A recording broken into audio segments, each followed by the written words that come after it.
Welcome back to Macro Day here at Scriptcase by Jamie. And of course, I am Jamie, your navigator through this intricate world of Scriptcase macros. And today we are delving into the scfield disabled macro, a tool so potent it can silence fields faster than a librarian shushing a noisy patron. So let's uncover how this macro can bring order and control to your forms.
And welcome back to another episode here on Macro Day. And as you see today, I'm not having the same issue as I was last week, even though there is no difference, just that the macro name has changed.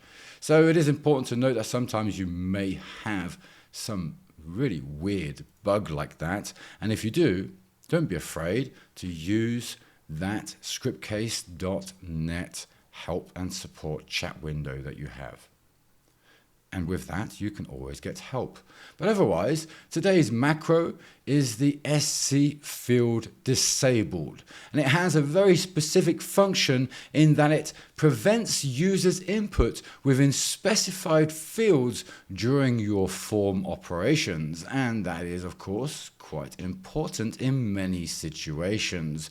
It is essential for controlling your field editability based on your conditions, ensuring data integrity as well as guiding your user interactions, which can be very important within those large platforms. So the syntax for this macro is very simple. We have here the scfield disabled, and then with that we have our open close brackets, and we can insert within this macro some syntax that allows us to define some parameters, as it does within the majority of macros, if they are in fact macros.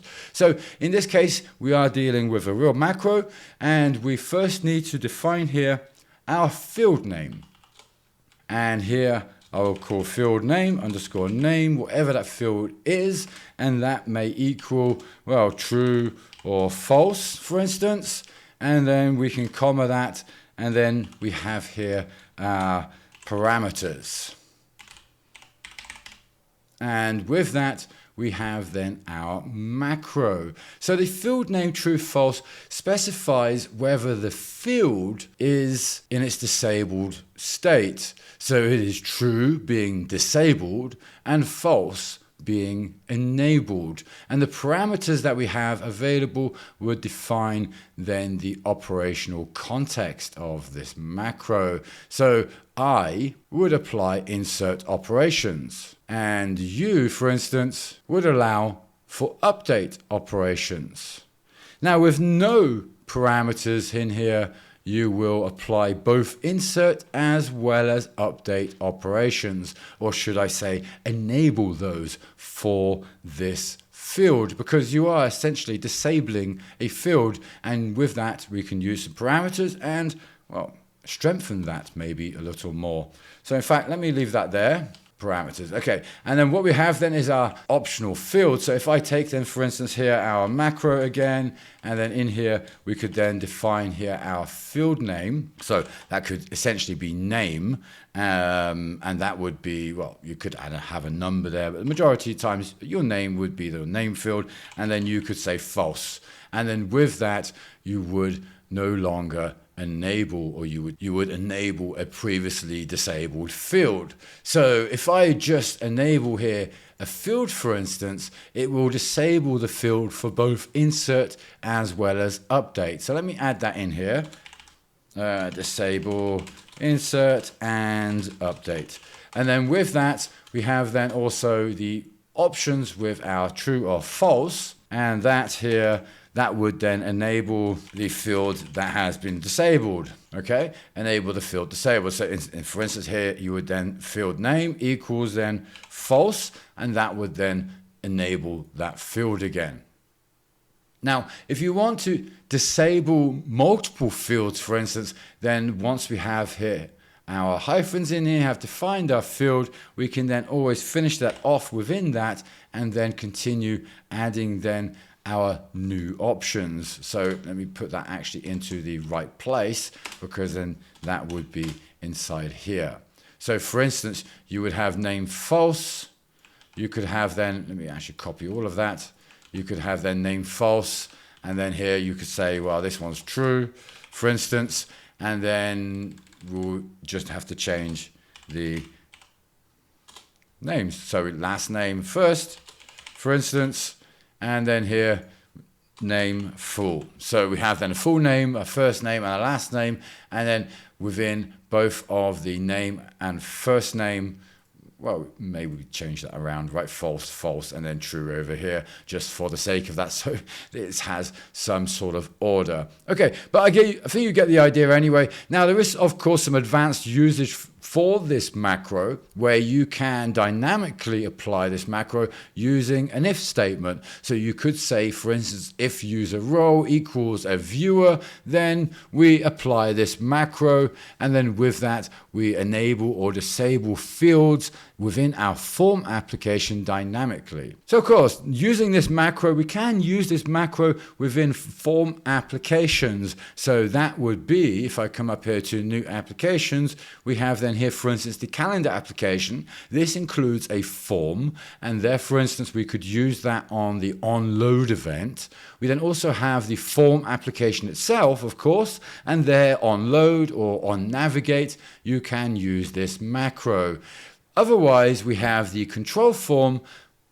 I was waiting for the drum roll there, but yes, the control form. With that, you have the onload all event, and there you can also apply this macro. Now, you do also have the report or PDF report application, should I say, and then with that, you can also use this macro within the header. Now, to use this within a form, let's find ourselves here a pretty little form that we can use. And then with that, we can then maybe apply that here. So here we have form 33. If I run this, we have here the company, department, account, and the value. So here I can change the value and everything. Now, if I come here then to the events, and then on load, because then I want to use this macro when we start off. And then here we would then apply the scfield disable.